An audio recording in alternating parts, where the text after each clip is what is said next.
senhores, senhoras e senhoritas, vamos falar um pouquinho sobre a chamada TMA, como prometido. Eu gostaria de conversar um pouquinho sobre o que quer dizer a tal da TMA. Bom, considerando que a gente tem um projeto de investimento, conforme a gente já falou anteriormente, onde existe um investimento inicial e os fluxos de caixas gerados por esse projeto, as economias, os ganhos gerados por esse projeto durante N períodos, eu tenho uma taxa de desconto que precisa ser utilizada. Por que existe a necessidade de uma taxa de desconto? Imagine que, de uma certa forma, a empresa ela tem a necessidade de ter pelo menos uma certa rentabilidade mínima.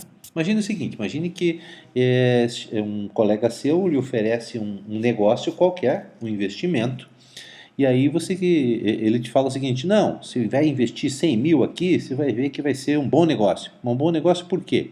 Porque tem uma rentabilidade mínima, ou uma mínimo indicando de, por exemplo, 12% ao ano, 13% ao ano, 20% ao ano.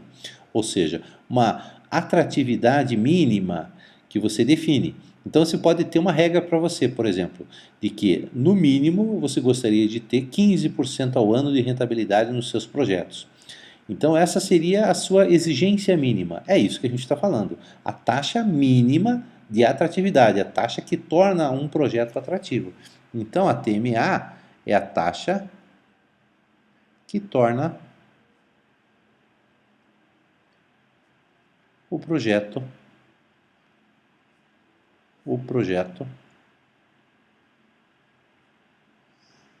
atrativo. Tá.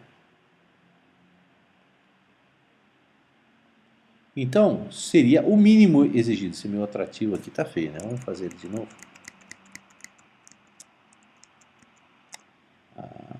Atrativo. Basicamente, quando você diz que um projeto é atrativo, ele te dá uma rentabilidade que você considera interessante. Agora, para uma empresa, como é que eu defino qual é essa taxa? Tá? Normalmente isso daí fica por conta da área financeira, mas é importante a gente saber o que considera-se como importante na definição da TMA.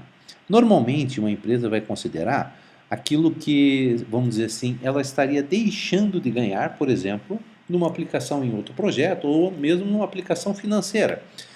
Aquilo que em economia a gente chama e conhece como custo de oportunidade. Então, o chamado custo de oportunidade é um componente importante, oportunidade. Tá? O custo de oportunidade é definido como o que eu deixei de ganhar ou a melhor coisa que eu poderia estar ganhando com o meu dinheiro caso eu não faça esse projeto. Ou seja, caso eu não invista o fluxo de caixa zero, o que eu estaria ganhando, na melhor das hipóteses? Eu estaria ganhando 12% ao ano. Então, meu custo de oportunidade seria esse 12% ao ano. Tá? Então, essa é uma situação interessante e importante. O custo de oportunidade é algo que faz sentido, vamos dizer assim, para o empresário, para o dono do dinheiro. Agora, ele pode não querer apenas o custo de oportunidade, ele pode querer um pouco a mais, ou seja, aquilo que a gente chama de prêmio, vamos dizer assim. Esse prêmio seria, basicamente, um valor a mais que você quer, além do custo de oportunidade. Para quê? Vamos dizer assim, que seria o chamado custo de troca. É o fato de eu dizer que não, vamos dizer assim, eu até deixo de ganhar aquele meu valor que está aqui indicado no meu custo de oportunidade, mas por um pouco a mais. É o fato, se eu ganhar a mesma coisa, eu fico na segurança do custo de oportunidade. Agora, se eu ganhar um pouquinho a mais, pode ser que vale a pena eu investir. Então é como se você dissesse o seguinte, imagine que você tem dinheiro aplicado e está lá ganhando na poupança 0,8%, 0,9% ao mês. Tá? E aí seu colega diz o seguinte, você me empresta, estou precisando de dinheiro e tal, e você resolve, por qualquer motivo, emprestar o dinheiro para ele. Aí ele diz assim, não, mas eu pago um pouco mais que a poupança. Por que esse um pouco mais? Para te motivar a fazer o empréstimo. Né? Porque se fosse exatamente aquilo que você deixou de ganhar na poupança, você, em tese, poderia dizer assim, não, eu prefiro deixar o dinheiro lá aplicado, não me interessa fazer essa operação. Agora, se você está pagando, por exemplo, 1,5% ao mês ou 2% ao mês, você está pagando a mais, além daquilo que ele teria, que seria o custo de troca ou o prêmio que você estaria recebendo. Tá? Então, esse é um outro aspecto que pode ser considerado. Agora, também tem o seguinte, é possível que a empresa não tenha o dinheiro, eventualmente, ou ela queira captar esse dinheiro no mercado para investir. Normalmente é o normal, a empresa eventualmente tem até o dinheiro, mas não quer gastar do seu caixa, por exemplo, para investir numa nova máquina, numa melhoria qualquer. Ela vai buscar esse recurso no mercado, vai num banco de investimento ou mesmo num banco comercial. Né? Aí não é um custo de oportunidade, aí é o custo do próprio dinheiro. Né? Então seria o custo do dinheiro, o custo do capital, certo? O custo do capital, certo? Seria, vamos dizer assim, aquilo que eu estaria, vamos dizer assim, pagando para poder investir. Então, se, digamos, um projeto está definido aqui como 100 mil, então eu vou lá no banco e empresto esses 100 mil, certo? E o banco, por exemplo, me cobra 20% ao ano de taxa de juros. Então, é o mínimo necessário que, vamos dizer assim, a exigência de rentabilidade mínima seria dada pelo menos por esses 20% ao ano, ou seja, é o meu custo do capital. Tá? Então, esse é um outro aspecto também interessante e importante que cabe aqui da chamada TMA. Tá? Muito bem. Além disso, obviamente que, eventualmente, se nesses custos não estiver incluso a tal da inflação, ou seja, a perda do capital com base vamos dizer assim, na desvalorização do dinheiro, eu preciso considerar. Normalmente, quando a gente, vamos dizer assim, faz um empréstimo ou eventualmente tem, vamos dizer assim, uma aplicação, a inflação já está considerada ali e a gente, vamos dizer assim, seria a taxa livre de inflação. Agora, se isso não estiver considerado, é preciso somar esse valor, ou seja, é preciso acrescentar a tal da inflação. Então, às vezes, não está, então precisa tomar cuidado em relação a isso. Tá? Bom, então, custo de oportunidade, o prêmio, né, o custo do capital, eventualmente, ou mesmo a inflação, compõem a chamada TMA. Agora, tem um outro item também é importante, que normalmente, às vezes a gente não dá muito valor, mas é a questão do chamado risco. O que é o tal do risco? O risco, ele às vezes é associado, muitas vezes é associado à taxa, que indica o seguinte, normalmente quando você vai captar dinheiro, por exemplo, vai fazer um empréstimo ou vai fazer um financiamento, o seu grau de, vamos dizer assim, de capacidade financeira indica a taxa de juros que você vai pagar. Não sei se você sabe, mas normalmente, quando você tem um cartão de crédito, aqueles com limite muito alto, você é uma pessoa, vamos dizer assim, com um salário alto, que tem uma capacidade de pagamento muito boa, normalmente a taxa de juros que você paga nas suas operações financeiras é menor do que no caso em que você, por exemplo, é um recém-formado, sua capacidade de pagamento é limitada, e aí você tem os seus cartões de crédito, faz as suas operações financeiras, normalmente você, nessa condição, vai pagar mais taxa de juros do que aquele que já está numa situação financeira melhor. Né? Isso também se reflete por históricos de pagamento, uma série de fatores, não é só por capacidade, não é por dinheiro só, é por capacidade e por histórico financeiro também. Então, o risco normalmente é associado a uma taxa de juros mais alta ou mais baixa, dependendo do risco associado.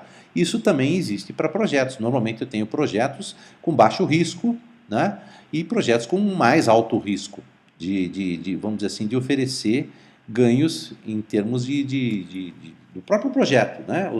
Vamos dizer assim, as economias e ganhos normalmente tem uma condição, às vezes, de mais risco, ou seja, ter uma dificuldade de você estimar os valores que você vai ter como ganhos aqui em cima, esses fluxos de caixa aqui colocados, normalmente são estimados com base, vamos dizer assim, no seu conhecimento ou na sua condição de fazer estimativas. Agora, eventualmente, você pode ser muito difícil você estimar isso daqui, porque existe uma grande variabilidade. Nesse caso, é um projeto com alto risco.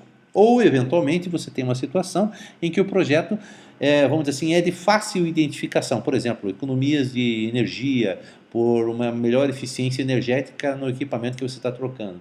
Ou, eventualmente, numa situação em que você tenha uma redução de mão de obra. Você sabe que você vai reduzir duas posições de operadores. E aí esse salário e encargos desses operadores vão ser reduzidos e você tem certeza disso, não tem nenhuma dúvida em relação a essa economia que você está fazendo. Dessa maneira, essa é uma condição, vamos dizer assim, de baixo risco. Então o risco também faz com que a taxa de juros suba ou desça, né? Dependendo da situação, para cima ou para baixo. Tá? Então veja, a gente tem alguns aspectos aqui que formam a chamada TMA. Agora, existe uma boa e uma má notícia em relação à TMA. O que eu quero dizer com isso? A boa notícia é a seguinte: a boa notícia é que você, normalmente analista, não precisa se preocupar com a TMA. A TMA é definida pela área financeira da empresa. A área financeira da empresa é que vai determinar para você qual é a taxa de juros que você vai utilizar. Não é porque você, imagine, você está numa grande empresa, lá está numa Renault, numa Bosch, e você vai querer saber qual é o custo de oportunidade da empresa, né? Qual é o prêmio que a empresa quer, dificilmente você vai ter essa informação. Então, normalmente, essas informações já são dadas para você. Tá? Então, a TMA normalmente não é algo que o analista, você no caso, ou eu no caso, precisa se preocupar, porque a TMA é dada pela empresa. Tá? Então, normalmente a gente só considera que, eventualmente, a gente pode tratar alguma coisa aqui na questão do risco, né? Tentando, vamos dizer assim, influenciar de que o nosso projeto é um projeto de baixo risco ou alto risco, dependendo da situação. Né? Agora, custo do capital, inflação, prêmio, custo de oportunidade, normalmente você não define, quem define é a empresa. Então, essa é a boa notícia, você não precisa se preocupar em calcular a TMA.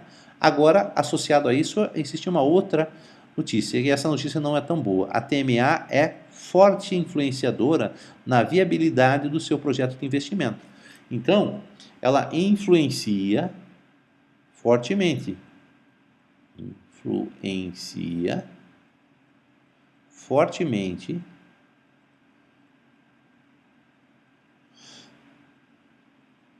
as ferramentas que a gente vai avaliar. No caso, a gente vai utilizar VPL, Payback, né? Outras ferramentas que a gente vai utilizar, elas são definidas basicamente pelo TMA. Então, a TMA influencia fortemente esses resultados, né? Ou a emitir, como a gente colocou. Tá? Então, basicamente, todas essas ferramentas são influenciadas fortemente pela TMA. Quer dizer que, eventualmente, um bom projeto de investimento com uma TMA, com uma taxa de exigências alta, né, vai fazer com que o meu projeto, que eventualmente até poderia ser interessante, seja negativado, ou seja, não seja aceito, porque ele acabou dando um valor de VPL, ou de payback, ou de emitir que não foi adequado, basicamente por influência da TMA. Então a TMA, a boa notícia, você não precisa calcular, a má notícia, ele influencia fortemente, ou seja, uma variável externa, uma variável exógena, que vai influenciar a viabilidade ou não do teu projeto de investimento. Ok?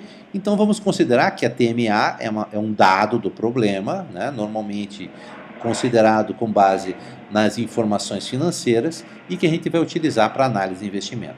Ok?